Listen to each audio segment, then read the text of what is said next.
Radhe Radhe friends, Putrada Ekadashi की आप सभी को हार्दिक बधाई। पुत्रदा एकादशी की कथा सुनने के लिए हमें हाथ में थोड़े से तिल लेने होंगे और तिल लेके ही हम कथा सुनेंगे, क्योंकि खाली हाथ से कोई कथा नहीं सुननी चाहिए। तो एकादशी के दिन चावल का प्रयोग नहीं किया जाता है, तो आप हाथ में सफ़ेद या काले तिल ले लीजिए। इसके बाद हम कथा का प्रारंभ करेंगे। तो आइए हम कथा सुनते हैं। एक बार युधिष्ठिर ने भगवान श्री कृष्ण से पौत्र मास की शुक्ल पक्ष की एकादशी के व्रत विधान के बारे में बताने का निवेदन किया।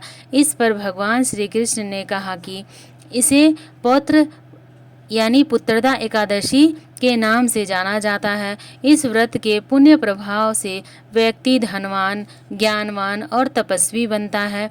इसकी कथा कुछ इस प्रकार है। राजा सुकेतु का भद्रावती नगर पर शासन था। राजकुमारी सव्य से उनका विवाह हुआ था।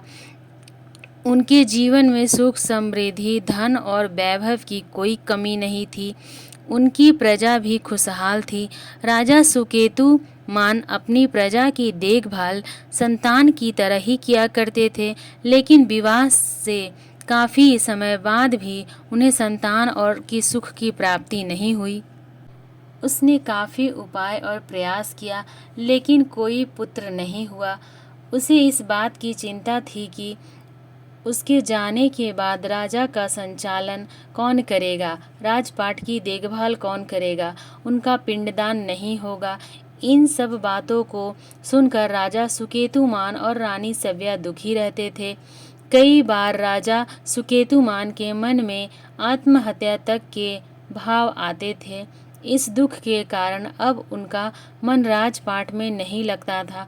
एक दिन वह अपना महल और राजपाट त्याग कर जंगल की ओर चला गया।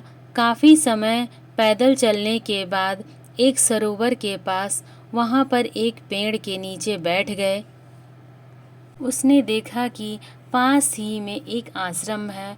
वहाँ पे बहुत ही विद्वान और तपस्वी ऋषि मुनि रहते हैं। वह उठा और उस आश्रम में चला गया। उसने ऋषियों को देखकर प्रणाम किया और अपना परिचय दिया। ऋषियों ने राजा सुकेतुमान से आने का कारण पूछा, तो उसने अपने मन की पीड़ा बताई। उसने उनसे बताया और इसका निवारण भी पूछा।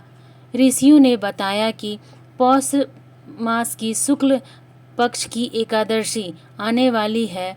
उस दिन तुम विधि विधान से व्रत रखकर भगवान श्री नारायण की पूजा करो। इस व्रत को करने से अवश्य ही तुम्हें योग्य पुत्र की प्राप्ति होगी, क्योंकि यह पुत्रदा एकादशी है।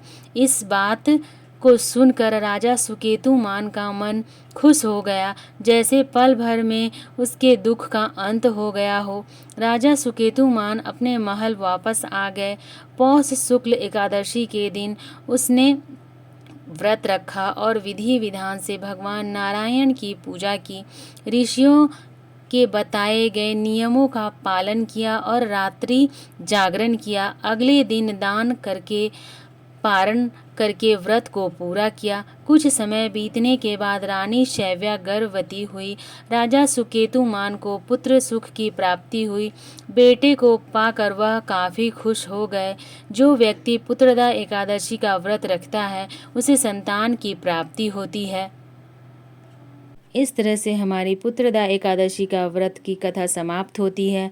आप हाथ में लिए हुए तिल को भगवान नारायण को समर्पित कर दीजिए और थोड़े से तिल को जल के लोटे में डालकर सूर्य नारायण को अर्घ दे लीजिए और इसके बाद आप अपनी कथा समाप्त कीजिए और आरती कर लीजिए। तो इस तरह से हमारी पुत्रदा एकादशी की कथा समाप्त होती है।